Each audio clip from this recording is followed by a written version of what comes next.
Hello everyone, welcome to our YouTube channel study for you.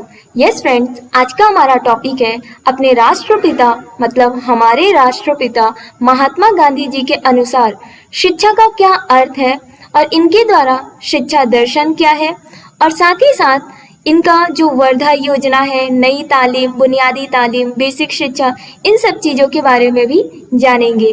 और साथ ही साथ ये भी देखेंगे कि महात्मा गांधी जी के अनुसार शिक्षण पद्धतियाँ क्या है, और ये भी देखेंगे कि महात्मा गांधी जी के अनुसार शिक्षक का इस एजुकेशन में, पढ़ाई में, ठीक है, शिक्षा में उनका क्या रोल है। ओके, तो महात्मा गांधी जी जिनके बारे में वैसे जनरल जो जानकारियां हैं, मैं उम्मीद करती हूँ कि आप सबको ये बातें पता होंगी, जैसे कि मोहनदास करमचंद गांधी इनका पूरा नाम था। इनका जन्म काठियावाड़ के पोरबंदर में हुआ था। इनका जन्म 2 अक्टूबर 1869 को हुआ था, और साथ ही साथ इनके नेतृत्व में 15 अगस्त 1947 को हमारा देश, भारत देश स्वतंत्र हुआ था। और साथ ही साथ हम ये भी आप लोग जानते होंगे कि महात्मा गांधी जी की मृत्यु 30 जनवरी 1948 को नाथूराम गोडसे द्वारा किया गया था। ठीक है, जो महात्मा गांधी थे, इनका मानना था कि शिक्षा को बालक और बालिकाओं के समस्त गुणों का विकास करना है। ठीक है, शिक्षा जो शिक्षा बालक और बालिकाओं का पूर्ण विकास ना कर पाए, वो शिक्षा नहीं कहलाती है। तो महात्मा गांधी जी का एक ही चीज मानना था कि किसी भी चीज को, मतलब किसी भी बालक को शिक्षा प्रदान करना है तो उसके शारीरिक, उसके मन, उसकी आत्मा, इन सभी चीजों का, उसके व्यक्तित्व का विकास करना है, पूर्ण विकास करना है। ओके, तो आइए फ्रेंड्स जानते हैं महात्मा गांधी जी के अनुसार शिक्षा दर्शन, वर्धा योजना, नई तालीम, बुनियादी तालीम, बेसिक शिक्षा, इन सभी के बारे में। और साथ ही साथ ये भी जानेंगे कि महात्मा गांधी जी के अनुसार शिक्षक का क्या रोल है पढ़ाने में, और शिक्षण पद्धतियाँ कौन कौन सी हैं। तो इस वीडियो को पूरा अंत तक जरूर देखें, जिससे आपको इस टॉपिक में कोई भी डाउट ना रहे। तो आइए शुरू करते हैं अपने टॉपिक को। तो आइए फ्रेंड्स, अब जानते हैं कि महात्मा गांधी जी के अनुसार शिक्षा क्या है। Meaning of education according to Gandhi ji. Gandhi ji जिनका मानना था कि शिक्षा से बालक के मन, मस्तिष्क, आत्मा, इन सभी का विकास होता है, और साथ ही साथ जो इनके मानसिक, भावात्मक, शारीरिक, सामाजिक और आध्यात्मिक सभी क्षेत्रों का संपूर्ण विकास करना, ये शिक्षा के द्वारा ही पॉसिबल है। ठीक है, गांधी जी जो कि हस्तकला को ज़्यादा प्रमोट करते थे, इनका मानना था कि छात्र करके सीखे, उसे करके सीखने का अवसर देना चाहिए। तो आइए देखते हैं महात्मा गांधी जी के अनुसार शिक्षा का क्या अर्थ है। साक्षरता ना तो शिक्षा का अंत है और ना ही शिक्षा का प्रारंभ।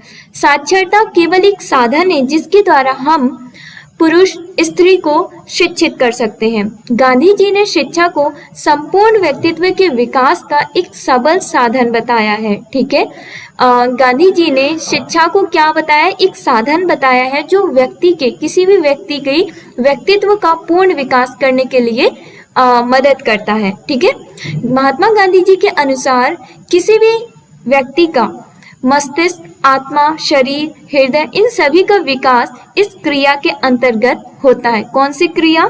शिक्षा के अंतर्गत ही होता है।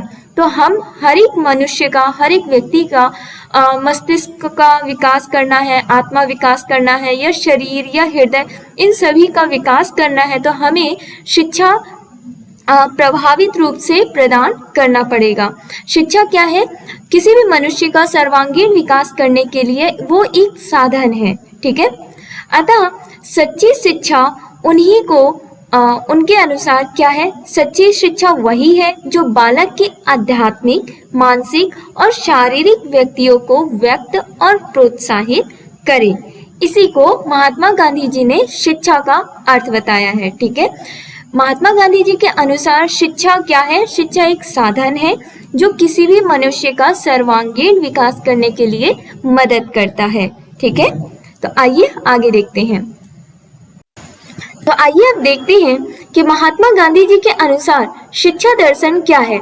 एजुकेशनल फिलॉसफी ऑफ गांधी जी। जी हाँ, गांधी जी इनके अनुसार शिक्षा दर्शन का आधार आदर्शवाद था। ठीक है, गांधी जी के अनुसार शिक्षा दर्शन का आधार क्या इन्होंने माना था? इन्होंने आदर्शवाद को ज्यादा इंपॉर्टेंस दी थी, लेकिन जहाँ पे अगर कोई एक्टिविटी आ जाए या फिर कोई उपलब्धि आ जाए, उन सब में इन्होंने प्रकृतिवाद और प्रयोजनवाद को भी इम्पोर्टेंस दी थी। जो गांधी जी थे, इनका कहना था कि शिक्षा दर्शन का सार हम तभी कर सकते हैं जब व्यक्तित्व का विकास उसके सामाजिक वातावरण में रहकर ही किया जाए। तो शिक्षा दर्शन कब प्रभावित होगी? तब होगी जब हम किसी भी व्यक्ति के व्यक्तित्व का विकास उसके समाज के वातावरण में रहकर ही उसका पूर्ण विकास करें। ठीक है, जहाँ पे उसकी रुचियों और उसकी क्रियाओं पर बल दें, उसकी रुचियों पर ध्यान दें, ये सारी चीजें किया जाए। तो गांधी जी के अनुसार शिक्षा दर्शन क्या है? इनके अनुसार गांधी जी का शिक्षा दर्शन उनके जीवन दर्शन पर आधारित है।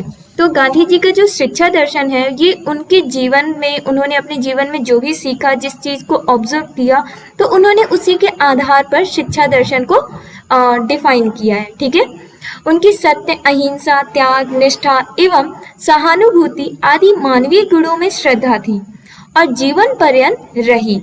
इन मानवीय मूल्यों को शिक्षा द्वारा ही प्राप्त किया जा सकता है। गांधी जी के जीवन में सामाजिक, राजनीतिक, आर्थिक, आध्यात्मिक इन सभी पक्षों को इन्होंने स्थान दिया।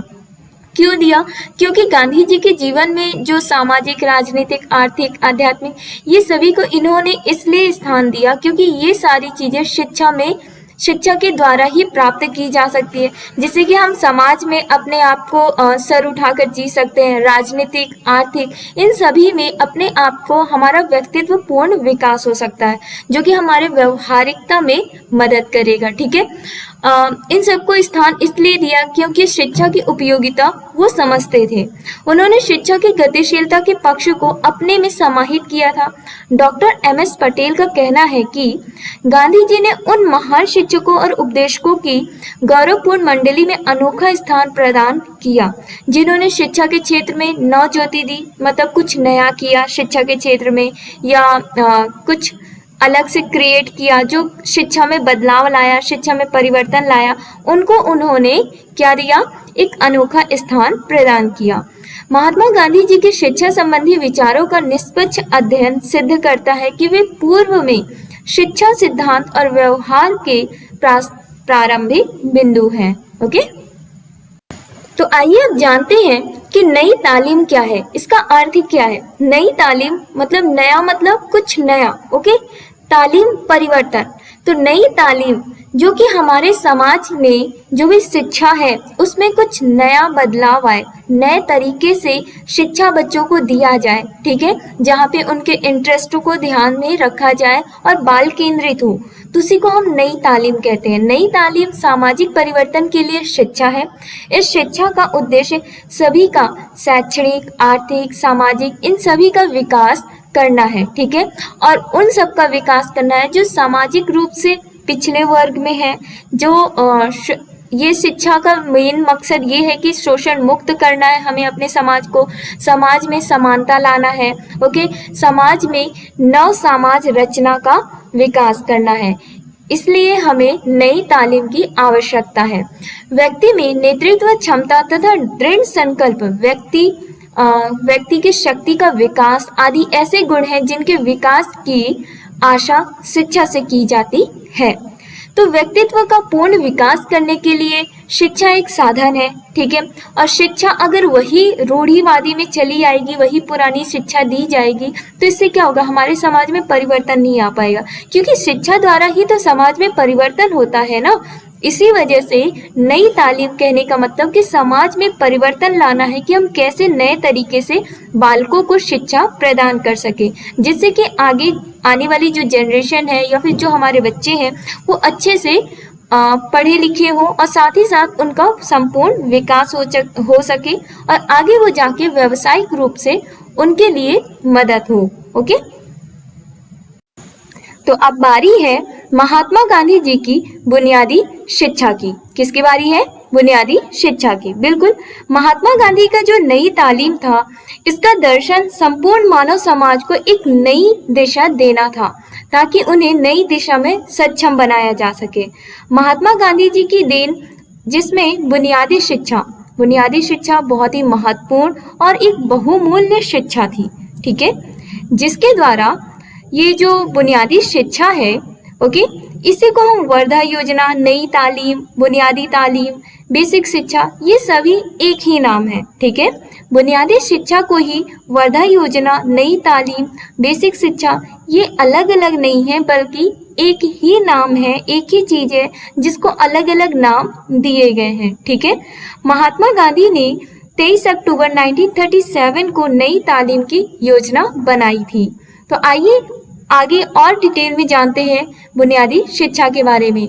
जैसा कि हम सब जानते हैं कि महात्मा गांधी जी बालकों को करके सीखने में अधिक बल देते थे, ठीक है। उनका कहना था कि अगर हमें अपने देश का विकास करना है तो उससे पहले बालक का सर्वांगीण विकास करना पड़ेगा, और बालक का सर्वांगीण विकास करने के लिए उसे प्रभावित रूप से अच्छी मानसिक एवं शारीरिक शिक्षा प्रदान करनी पड़ेगी। ओके, तो आइए देखते हैं इसके बारे में।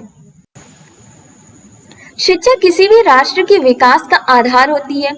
शिक्षा के बिना किसी राष्ट्र की स्वतंत्रता, स्वावलंबन, आत्मनिर्भरता और विकास की कल्पना भी नहीं की जा सकती है। बिना शिक्षा के हम किसी भी राष्ट्र का विकास कैसे कर लेंगे? ओके, जब वहाँ पे कोई पढ़ा लिखा ही नहीं होगा, वो सही से कोई डिसीजन ही नहीं ले पाएगा, तो हम उस राष्ट्र का विकास कैसे करेंगे? शिक्षा के बिना हम राष्ट्र को स्वतंत्र नहीं कर सकते, राष्ट्र को आत्मनिर्भर नहीं बना सकते, और ना ही राष्ट्र का पूर्ण विकास कर सकते हैं। हम इसकी तो कल्पना भी नहीं कर सकते बिना शिक्षा के। इस तथ्य से गांधी जी भली भांति परिचित थे, इसलिए उन्होंने परतंत्र भारत के स्वाधीनता संग्राम के संघर्ष के साथ ही सभी भारतीयों को उचित शिक्षा उपलब्ध हो सके, इस पर उन्होंने विचार किया। तो उन्होंने विचार किस पर किया? उन्होंने विचार इस पर किया कि अगर भारत को हमें स्वाधीनता संग्राम के संघर्ष के साथ साथ उन्हें भारतीयों को उचित शिक्षा उपलब्ध करानी है, तो उन्हें शैक्षिक दर्शन में कुछ न कुछ बदलाव लाना होगा।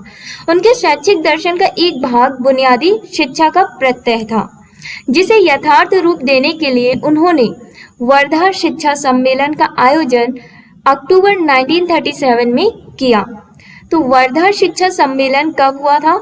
अक्टूबर 1937 में किया गया था। इस सम्मेलन में जो प्रस्तुत थी हमारी शिक्षा योजना, महात्मा गांधी जी के द्वारा जो भी शिक्षा योजना प्रस्तुत की गई, उसी शिक्षा को वर्धा शिक्षा के नाम से जाना गया, और ये एक नया रूप था, नए परिवर्तन पर प्रभावित था, इसलिए इसे नई तालीम का नाम भी दिया गया।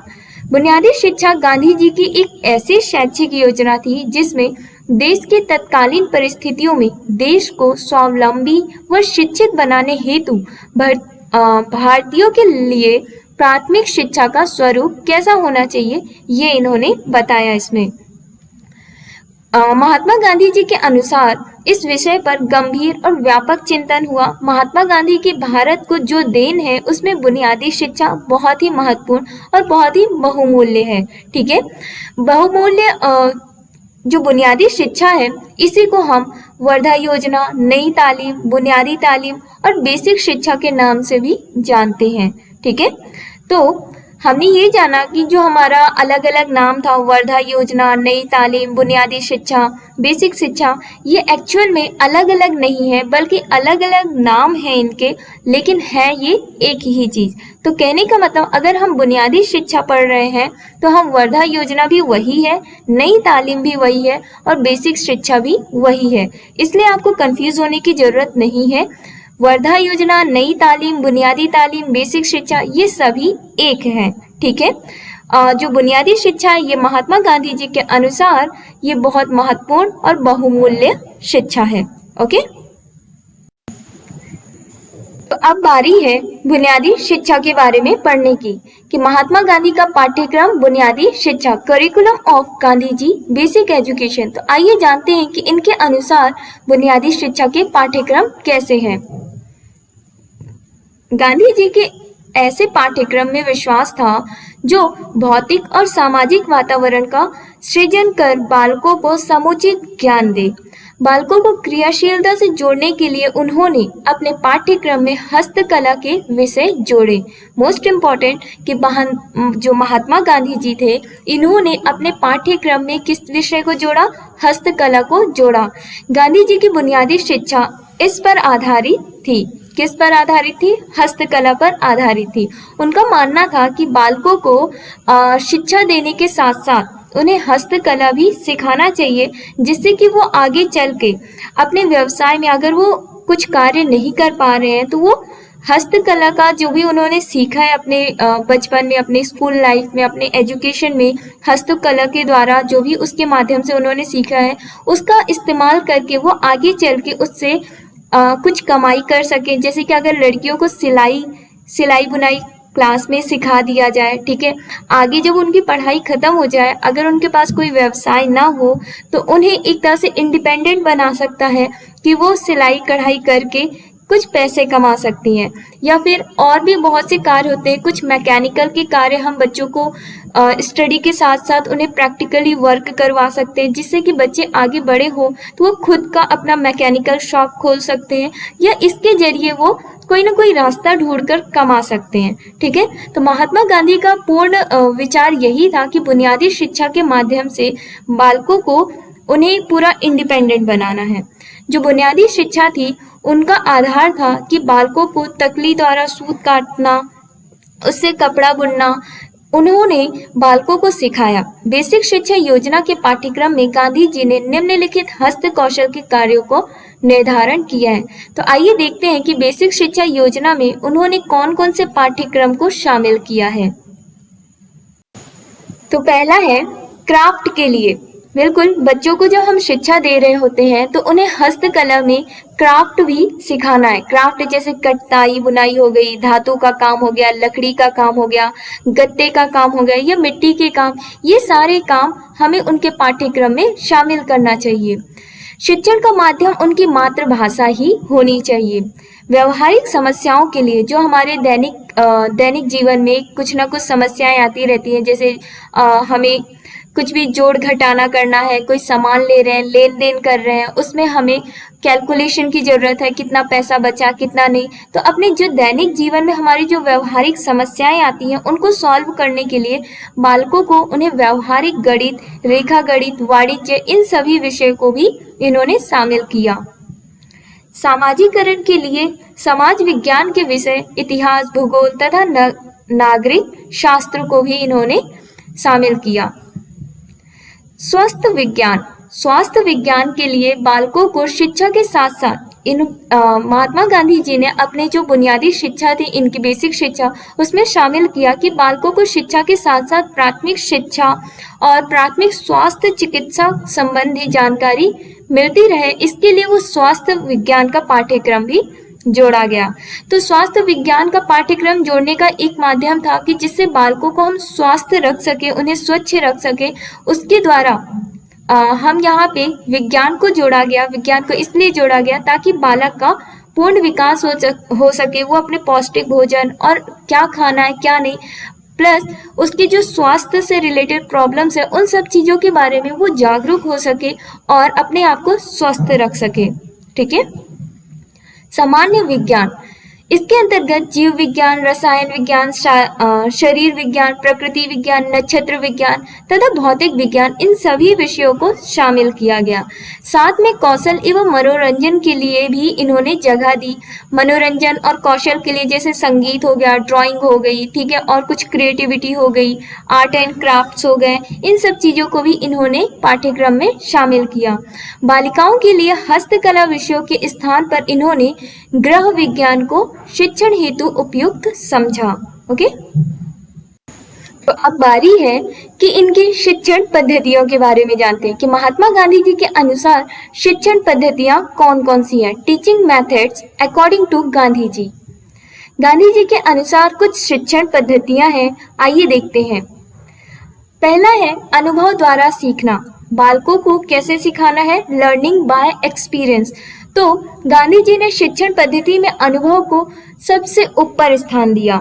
ज्ञान तभी ग्रहण किया जा सकता है जब वह स्वानुभाव पर आधारित हो, मतलब वो खुद करके सीखे बालक, तभी हमारा ज्ञान ग्रहण करना सबसे ज्यादा प्रभावित होगा। आप देखिए, आप जो भी आप कोई एक्सपेरिमेंट करते हैं या कुछ कर लेते हैं, प्रैक्टिकली कोई वर्क करते हैं, तो उस वर्क को आप कभी नहीं भूलते हैं, ठीक है। बहुत ही रेयर होगा, बहुत लंबा टाइम लग जाता है उसको भूलने में, वरना आप भूलते नहीं है। इसीलिए महात्मा गांधी जी ने इस चीज को बोला कि लर्निंग बाय एक्सपीरियंस होना चाहिए। यह स्थायी तथा व्यवहारिक जीवन में काम आने वाला होगा। क्रिया द्वारा सीखना, लर्निंग बाय एक्टिविटी, बिल्कुल काम कर करके उसे अपने व्यवहारिक जीवन से कनेक्ट करके हमें सीखना है। गांधी जी ने क्रिया को शिक्षण में महत्व दिया और कहा कि बिना क्रिया के सीखना संभव नहीं है।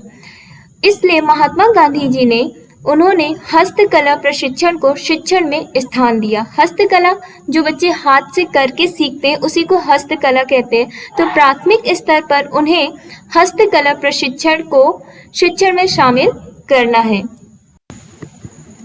अगला पॉइंट है सीखने की प्रक्रियाओं में समन्वय। बिल्कुल हर एक विषय को बालक जो भी विषय पढ़ेगा, उसकी जो भी पाठ्यक्रम में शामिल होगा, उन सभी पाठ्यक्रमों को एक दूसरे से कोरिलेट करना है, एक दूसरे से रिलेट करना है, जिससे कि बालक को अलग अलग विषय, अलग अलग दुनिया ना लगे कि भाई ये अलग सब्जेक्ट है, कैसे इतना ढेर सारा सब्जेक्ट पढ़ेगा। तो उस बच्चे को सारे विषय को एक दूसरे से कनेक्ट करके पढ़ाना है, जो उसके व्यवहारिक जीवन से भी कनेक्ट हो। ओके, तो correlation in learning activities. Mahatma Gandhi ji ने सीखने की प्रक्रिया में अलग अलग विषयों में समन्वय स्थापित करने पर बल दिया। इसलिए हस्तकला के अन्य सैद्धांतिक विषयों से भी सह संबंध स्थापित कर गठन करना चाहिए। जैसे कि उदाहरण में देख सकते हैं कि जो ईवीएस की बुक होती है, केंद्रीय विद्यालय की ईवीएस की बुक होती है, ठीक है, उस विषय में आप देखते होंगे तो उस विषय में बहुत कुछ रहता है।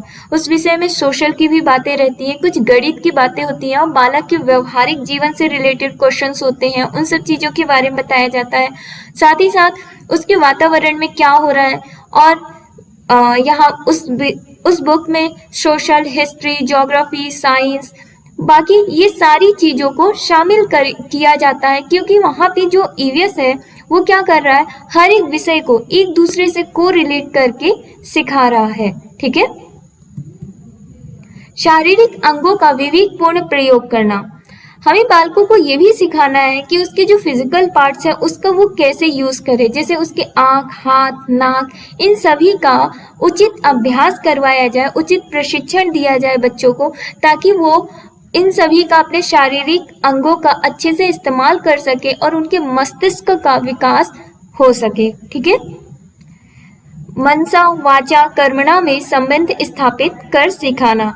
रिलेशन बिटवीन मनसा वाचा कर्मणा। गांधी जी के अनुसार जो भारतीय शिक्षण पद्धति है, इसमें श्रवण, मनन और स्मरण, इन तीनों का पाठन, विचार तथा क्रिया द्वारा सीखने में प्रयोग किया जा सकता है। ज्ञान के लिए उपरोक्त तीनों संक्रियाओं का पारस्परिक संबंध भी आवश्यक है। ओके, तो फ्रेंड्स, आइए अब जानते हैं कि महात्मा गांधी के अनुसार शिक्षा दर्शन में शिक्षक का क्या स्थान है। इनके अनुसार जो बुनियादी शिक्षा है उसमें शिक्षक का क्या रोल होना चाहिए। Place of teacher according to Gandhi ji. Gandhi ji जो कि जो शिक्षा दर्शन था, इसका आधार ये आदर्शवाद मानते थे, लेकिन इन्होंने जो क्रिएटिविटी है, एक्टिविटी है, अनुभव है, इन सभी की उपलब्धि करने के लिए इन्होंने प्रकृतिवाद और प्रयोजनवाद को भी माना था। ठीक है। तो महात्मा गांधी जी ये आदर्शवाद में अधिक विश्वास रखते थे, लेकिन इसके साथ साथ इन्होंने प्रयोजनवाद को भी सहारा लिया। प्रयोजनवाद जो कि अनुभव और क्रिया द्वारा शिक्षक को शिक्षण कार्य कराना चाहिए।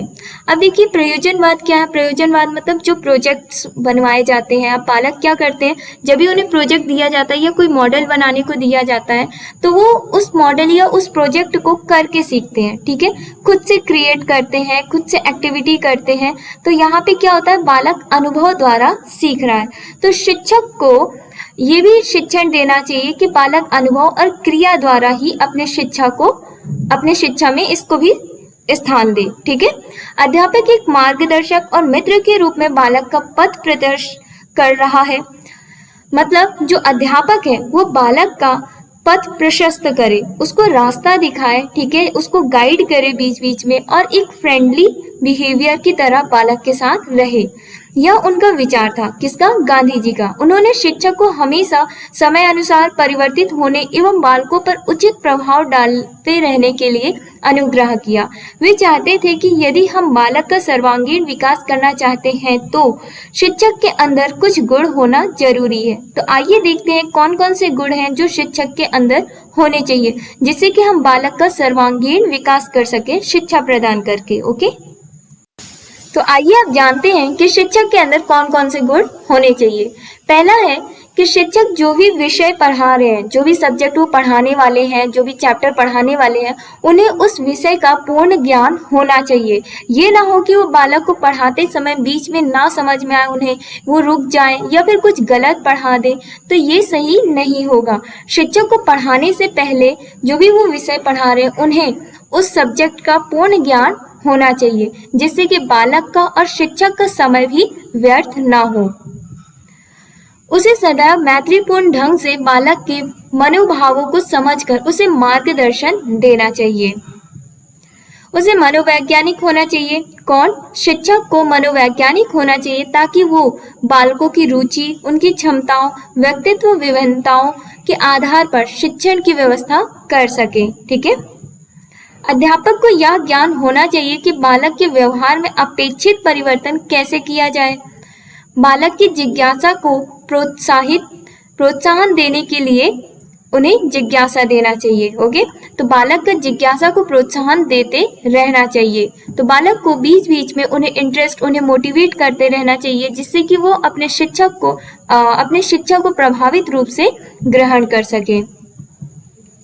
शिक्षक को बालक के विचारों, आकांक्षाओं तथा परेशानियों के प्रति संवेदनशील होना चाहिए। शिक्षण को प्रभावी बनाने के लिए शिक्षक को नवीन शिक्षण विधियों तथा शैक्षिक प्रयोगों का प्रयोग करते रहना चाहिए। अब जब हम एजुकेशन देते हैं, जो हमारे टीचर्स हैं, उन्हें टीचिंग करते समय हमेशा कुछ नए विधियों का यूज करना चाहिए, जिससे कि हमारी जो शैक्षिक है, जो हमारी शिक्षा देने का तरीका है, उसमें कुछ बदलाव आता रहे। ठीक है, जिससे कि बालक के अंदर रुचि आएगी और वो जिज्ञासा के साथ ही अपनी पढ़ाई को ग्रहण करेगा। ओके, तो शिक्षक को हमेशा कोशिश करना है कि वो कुछ नई शिक्षण पद्धतियों का यूज करे और वो बालकों को शिक्षा प्रदान करे। तो ये सारी जो गुण हैं, जो हमने गुण देखा, ये सभी गुण तभी पॉसिबल है जब शिक्षक अच्छे से ट्रेन हो, उनको अच्छे से प्रभावित तरीके से ट्रेनिंग दी गई हो, तभी शिक्षक के अंदर ये सारे गुण हो सकते हैं। ओके, तो फ्रेंड्स, ये था आज का हमारा टॉपिक। मैं उम्मीद करती हूँ कि आपको ये अच्छे से समझ में आया होगा। साथ ही साथ वीडियो समझ में आने पर वीडियो को लाइक, शेयर एंड सब्सक्राइब जरूर करें। Thank you.